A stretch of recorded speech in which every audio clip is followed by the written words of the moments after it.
this afternoon's session, and I'm glad to see that everybody's taken their seat, apart from the dog on the left here, who's just made it. That's good. Right. Ladies and gentlemen, we have a very, very distinguished panel to talk to us this afternoon, and I will not waste valuable time myself, other than to introduce our panelists, and to say to you that as an English lawyer, amongst many Italian, French, and Belgian and Dutch lawyers, many other nationalities, I'm delighted to have an opportunity for 2 seconds to tell you how it feels as an Englishman to be standing before you talking about this issue. It reminds me of the individuals who were on death row, and they were called up by the governor of the prison, and he asked the Italian members of the individuals who were on death row what their last wish was, and they said that they would like to have for the evening a very special meal and a very nice bottle of wine and a beautiful lady to spend the night with. And the governor said, "It's your last wish.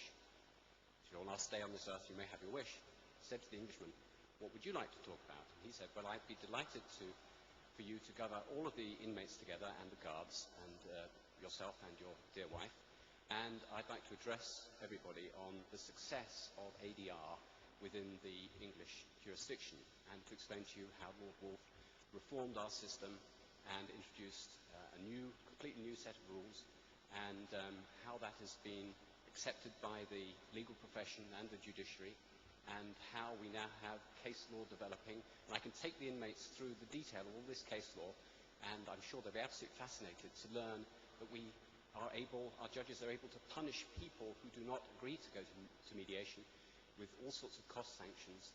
And then I can talk about the government's pledge for ADR, and how that's been taken up, and how after a couple of years there's been really good adoption of this pledge by the different government departments, who now are much more likely to take their cases to mediation rather than to fight them through the courts. And the governor said, "How long is this going to take?" And the Englishman said, "Well, it'll probably take the rest of the night." And the governor said, he said, "I suppose it's your last wish, so I'll have to grant it." And he turned to the other two members of the panel who were remaining and said to them, "What is it that you'd like as your last wish?" And they said, "Could we please be executed before the Englishman starts?" So, I'm using very valuable time, I know.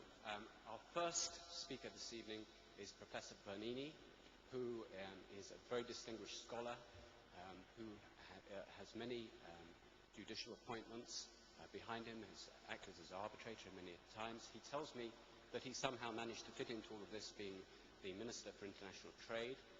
He also has responsibility as the president of the railway companies, and I know that he's busy worrying now about the strike and how all of you are going to get home this evening when travelling by train.